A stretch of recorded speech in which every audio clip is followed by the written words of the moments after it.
ഞാൻ ഈ വീഡിയോയിൽ Kerala PSC divisional accountant model questions ആണ് പറയുന്നത്. First question, the financial statement that reports the revenues and expenses for a period of time such as a year or a month is answer income statement.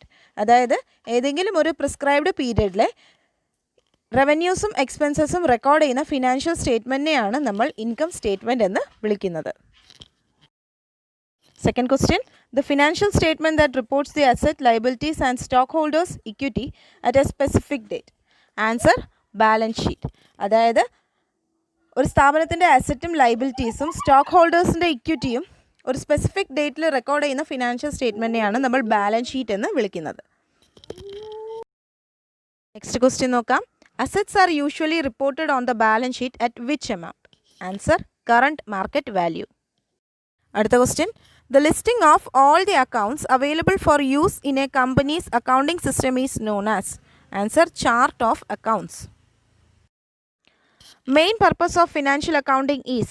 Answer, provide useful financial information to its users. അതായത് financial അക്കൗണ്ടിങ്ങിൻ്റെ പ്രധാന purpose എന്താണെന്നാണ് ചോദിച്ചിരിക്കുന്നത്. അതായത് അതിൻ്റെ യൂസേഴ്സിന് financial information provide ചെയ്യുക എന്നുള്ളതാണ്. അതായത് ഇപ്പോൾ ഷെയർ ഹോൾഡേഴ്സിന് ആ കമ്പനിയുടെ ഫിനാൻഷ്യൽ പൊസിഷൻ അറിയാനായിട്ട് ആഗ്രഹം കാണും, ക്രെഡിറ്റേഴ്സിന് കാണും, ഓണേഴ്സിന് കാണും. ഷെയർ ഹോൾഡേഴ്സ് തന്നെയാണ് owners.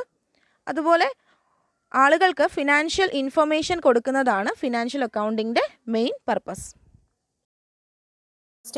According to which concept fixed assets are depreciated over their useful life? Answer, going concern concept.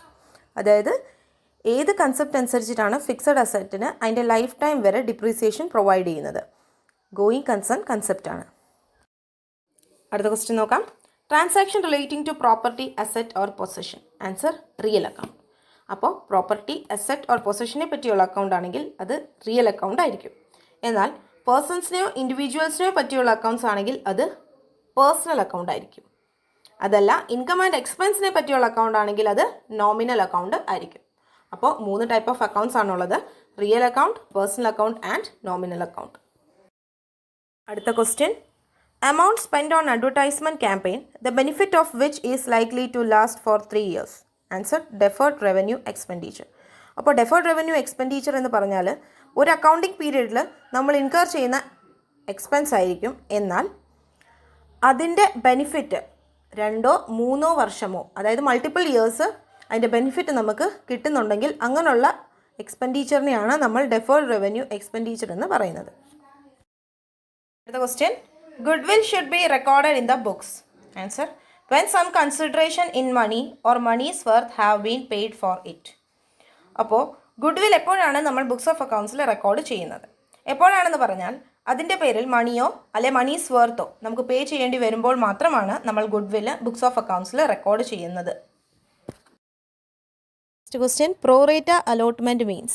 Answer, allotment of shares to all the applicants in proportion to the shares applied for.